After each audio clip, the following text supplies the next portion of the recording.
Hi,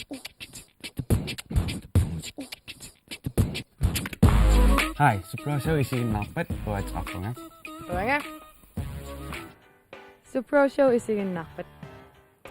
Unnumut ааллакаатиссаақ марлунавинникуоқ ааллаққаама Ули Кристиансен такоққаасаварпут таатуллиссаани атуартун сиуннерсартиа персорникуарпут атуартут атуаруннаарникут сусарнерсупаасуниааффигилаарникуатсигу тааваннивиссапингасут АФ-эссарникут ИФ-арнику аама аперсертакка таавалу нукаппиарaq ангут атаасеқ атанин укиулик УСА-мингаанни тамаан укиярторт аама аперсерпа массак Ули Кристиансен аперсорнеқарнертукуларти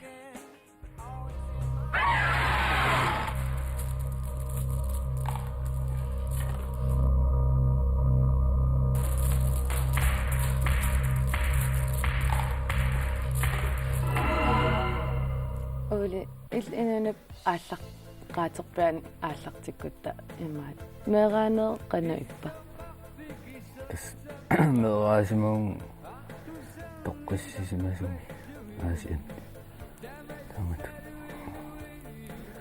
катиннеқарсиннаагунарпу има ангеэққаат киккуп кулумак юанналу тас намминерсортууллут тааманерсоорлулиингерлалу таамассак таамааллутсиартақ кися утоққалингами оққиссиартуарникуп қуянартуми қанга нипилерсарнерм сақутигисанаппит таамани мерааллугат гитаарикуи тамаккуа нипилерсуутикуи эриннат нассиингит сарталерик тамат сақутингиллунгааллут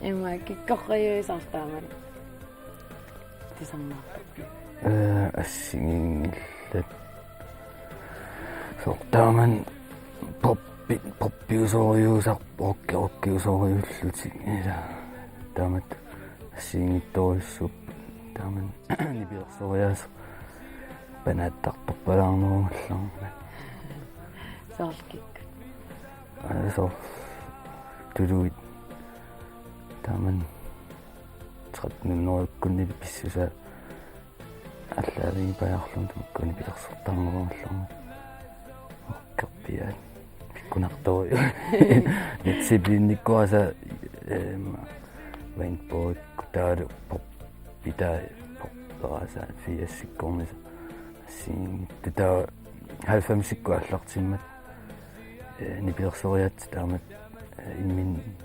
илапортааллути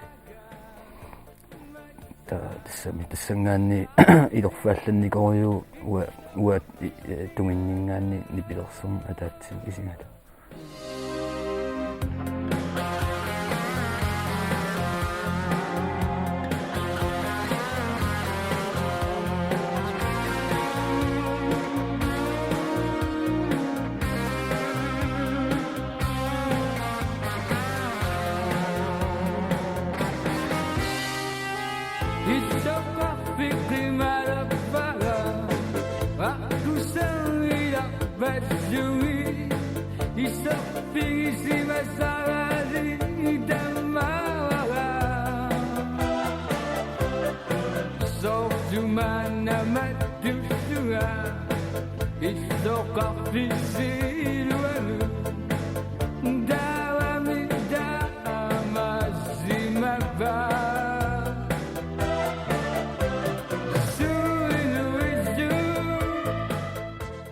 тааллиораангав эринниораангавит суна инспирасионерисарпуу қана тасса илиортарпит таллиораангам ассигин иматтоққааннартумик оқарсинаангилан унарпиа кися инуунеру орлаан қану илиусеқартитсарнерат инспирасионерфигинерусарпаа инуунеру илитсерсити илитсерскиунерат мисииссут ассигингитту тунгавилиисуусармат таан самминерусарпаа имат тоққарлунга оқарсинаин киоркия инууна маатаамат оқаннера има соор нипилерсортарт амаарласу нипилерсортартун ингаанни аллан инспирасионнссарсиортор илтаамаалиортар иматун тоқ уа аллавинерасақмат имма эриннат тассам таалу тааллакуйу стилим аллаоқпаллаарна рама тааматтум таасақпиангита та тассан стилин имаат нипилерсортариаатсит наммин арлаан шангаатут ималунни стилит арлаан таасиннаат вани биорсориасо тас эриннан аллаагеқарнеругам имма сиаммаситториусиннаариарма таа имма амнеэрнартиларпа аппоққоккиунеруила поппоккапари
асанниннеқ оқаатсин пингасин нассуяссагакку қана нассуяссага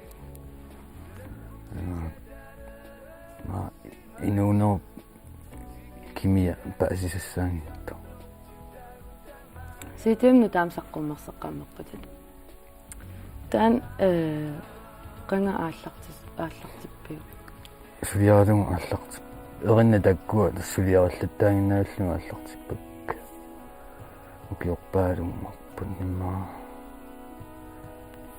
октаалфамсниаалфам сиккунни таккуа тассам мат утикатситтарлу ама алланиам сулиақартарникуум таамани асианниллу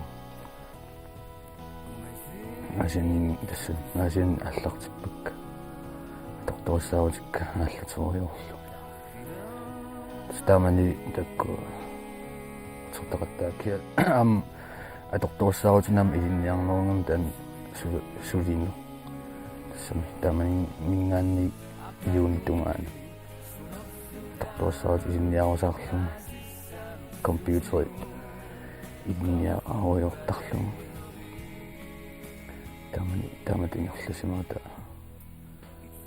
таатин компьютери диортаерлунга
массаксианассам qanu eqqarsaatersuutaqarpit siniarnerlut такку эриннат има сидинингааннерс таккунингаанни има сорнаартитеқаттаарлут атоқаттаассу спансиуллута апписимаақаттаалаассуу синериссарнаа таам эққарсаатеқаалуоқ киссаатеқаалуоққу арлаатингу илуатсисаартсуу лаавим иннуссам саққуммерситеруслута атортангераат оринаатэқарам норморпаалуимми уннеқарникунгут фиассиккорнасакую тамакку санарферталаарлуимма лаавим тоқаллунгаалу тампиерсаа муссакку тоққаннартум пиерсааутсими паяаффа сиу qoyanaarussa apersarsinnaak yes idissilo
массаккангиллингу атуарфианиппагут тамаани атуартун сиуннерсорти луна каккан оқалуутилаассаварпаасиниарниарлу атуарфимминаам массериараангам суна периарфиссаринерат луна атуарту элтаклассимнаамассиаангам сунерусарнерс налунгилу dus efterskole ималуунниит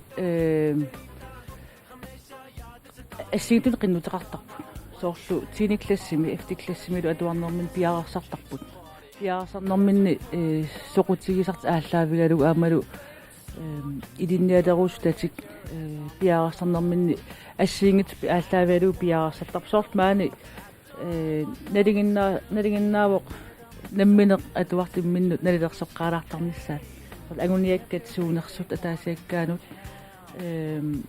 илинниарфиит суут таасааккааник пилеринеқарнерсут аама тааккуаиммиккут саммитиннеқартар инулерисуунерсут ималуунниит ассассорлутик сулисуунерсут ималуунниит аллатигут илинниақарусуннеқ ааллаавиусарпу катуасила тааниппунга катуаилуани нивиарсиаққат арнат пингасут аперсуссавакка тааккуа имааттарникугамик укиа тааспақангинникугамик нунам алламаиллатик таа пасунилаассавак тааксуникуунерс иллунам суми аалларпит Нью-Зеланд. Америка Нью-Зеланд имуллу Свайцимл. сорпиа тааннуна тоққарпиук Писсанганартиккакку нуаннерунартиллугулу унгасиккам аллаанеруллунила. qanga taakanippi Ukiok 2003. illum soo usaaliarusussumagit иллаурагак уусааминикуам укиорпулеqaangiattut таакуннарусиллунгаалиангамикаун тааманиккулли таакуннарпу аамписситигинеруллу филмертарапс америккамукарисуарлуг таакуннар qanga taakanippi 2002 og 3 illum qanga New Zealand nimippit Ukiu pingasqaaniummat. suatsimami Ukiu kingerlu. soo taakungarnissan taamattoqqarsimagi Сииллерм Нью-Зеландим писсутиалу арлааннукаққусаам сумуллуни. Та унгасиннэрсиулкуиллу нуаннерунартистуаннарлуул Нью-Зеланд тоққарпар туристкуиссуит. Тавалу Свайци тоққарпар писсутиалу тискис иликкарниарлу. Тавал en udvekslingsstudent. Maanimmat inaqfiamitius Svaitsimingaanners taaqaarqugaminga. tuskusilikkarput Ja. AFS suua AFS interkultur тассами high school liupput милан аллани qinnisoqarnernersinnaas ukуатаасорнissaani тааккуа ангиоққарсиақарлут ингерланеқартар оqaат ассигит ааллаавинеқартарпут нуна qinnuteqart аалаангартарпаа нулаассуна культуурсуна ила qinnuteqarnermin тоққамависсанерлу амерланерпаат мааналунгисанни нуумни ааллартартут Америка таава Нью-Зеланд Австралия Су-Америкалу таква има оннигарнеқарфигину усарпаат аамтуут уqaатимма ааллаавинеруллу issuna pissarsiaqar figinerpaayui USA-miinni уаннутатигинерулерпага иттоо пиассааюсаллуга таавал ама тулуттут оқалуссинаанери питсангеруйарпо таавал мисигисартассуақараан мисигиникунгисан maaниссимагалоо аллат Nuа ассу эммин татигиннерулерникуугун тулутталлу иликкарлуарлунга. qanasarl imaat arnanga illat qanasarl AFS-sertussam imalan ukiataas imaat angerlarsimaffamaningaapeqanngittussam qanasinunnersuisannaavi illat Tis toqqoqqaannernet ammarluni ingerlaanneq. Inui oqaloqatiissallui ilaqutta ammaffialui assut tis iluaqutaasaq ingerlaan taamaaliораanga. laalaqan misigisimanarp USA-miullisiarlani нуан аллаанеруqa кисанни уа иллоқартеэққамиккам таа сор филминиту иппаллаангила кисанни қуллерпассуаqa киса ангерларсилаарпун 24-ен 25 атааюллисиортаартаагин saapi New Zealand-imikaunnaanernerpaa misigissua Nuannernerpaatipara nutaan inunni naapitsillun kammattaartorlunilu алламиарпассуарни. ernerparmi Иммаqa ангерларсилераангама тассам ангерларсерпиарнааралуарпун кися ангерларсилераангам иммин наккарсертарам кися ааққеқиттарпун ингерлаан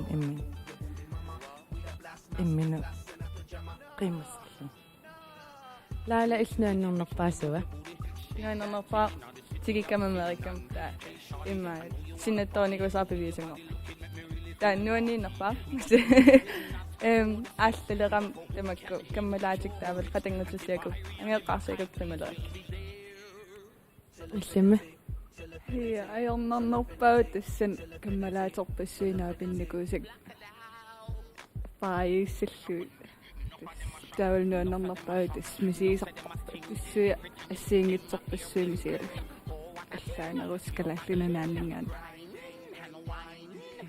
та соорл Нью-Зеландим атуараа иллит qanu atuarfi ippa атуарфи аллаанеруйссуува уллутамаасфааги имаат ассиги qan уллутамаасфааги ассигииттуааннерам ақагуан иппассафаагеринникуусагу имаат фаагер тассами тааккуйуааннарлут уллутамаас укиунааллу quluni ulluortungaan taamaakkuut ullutamaavис taamaallut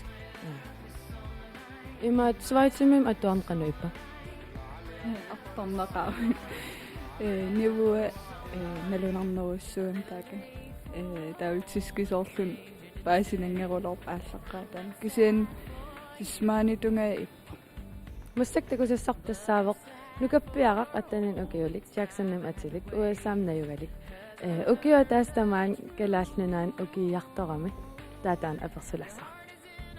So Jackson, you chose Greenland. How did that happen? I wanted to go to a cold country, first of all, one where I could snowboard, and I wanted to go somewhere that had a very different culture and language, and that I could experience new foods and different fun things. Okay, so why does it have to be cold? Well, lots of snow where it's cold, and it's more comfortable. I come from Wisconsin, and it's also cold there, and I feel at home in cold temperatures. So what program are you in, and could you tell a bit about it? I came with Rotary International, and it's an international service program. There's the Rotary Club in Nuuk. It's business people mainly, and it's a big exchange program. They all over the world. I had 45 countries I could choose from to come here.